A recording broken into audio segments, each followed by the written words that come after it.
حاجت کے نفل پڑھنے کا طریقہ کیا ہے اور کس دن اور کس ٹائم پڑھ سکتے ہیں؟ توجہ کے ساتھ اس کی تفصیل سمجھ لیں۔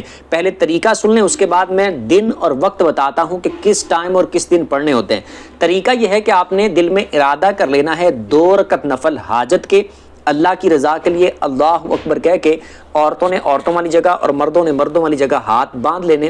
سب سے پہلے پڑھنی ہے سبحانک اللہ، اس کے بعد اعوذ باللہ من الشیطان الرجیم بسم اللہ الرحمن الرحیم پڑھ کے الحمدللہ، اس کے بعد بسم اللہ پڑھ کے آپ نے قل هو اللہ یا کوئی سورت پڑھنی ہے۔ رکوع اور سجدے کر کے 1 رکعت، دوسری کے لیے کھڑے ہونا ہے تو سٹارٹ کرنا ہے بسم اللہ سے، اس کے بعد الحمدللہ، پھر اس کے بعد بسم اللہ، اس کے بعد قل هو اللہ یا کوئی سورت آپ نے پڑھنی ہے۔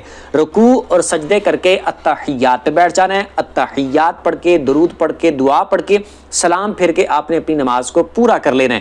اس کے بعد آپ نے اللہ کی بارگاہ میں دعا کرنی ہے اپنی ضرورت کے لیے، اپنی حاجت کے لیے، جو بھی آپ کا مقصد ہے، حاجت ہے، ضرورت ہے، اس کے لیے آپ نے دعا کرنی ہے۔ اور اس کا ٹائم اور دن کسی بھی دن پڑھ سکتے ہیں، جس بھی دن آپ پڑھنا چاہیں پڑھ سکتے ہیں۔ اور ٹائم اس کا یہ ہے کہ آپ فجر کے بعد نہیں پڑھنے، عصر کے بعد نہیں پڑھنے، اس کے علاوہ جیسے سورج نکلنے کے بعد جس ٹائم بھی پڑھنا چاہیں پڑھ سکتے ہیں، اسی طرح ظہر کے بعد پڑھنا چاہیں پڑھ سکتے ہیں، مغرب کے بعد پڑھنا چاہیں پڑھ سکتے ہیں، عشاء کے بعد پوری رات میں آپ جب بھی پڑھنا چاہیں پڑھ سکتے ہیں۔ کچھ سیکھنے کو ملا ہو کمنٹ میں بتا دیجیے گا اور ثواب کی نیت سے دوسروں کے ساتھ شیئر بھی کر دیجیے گا۔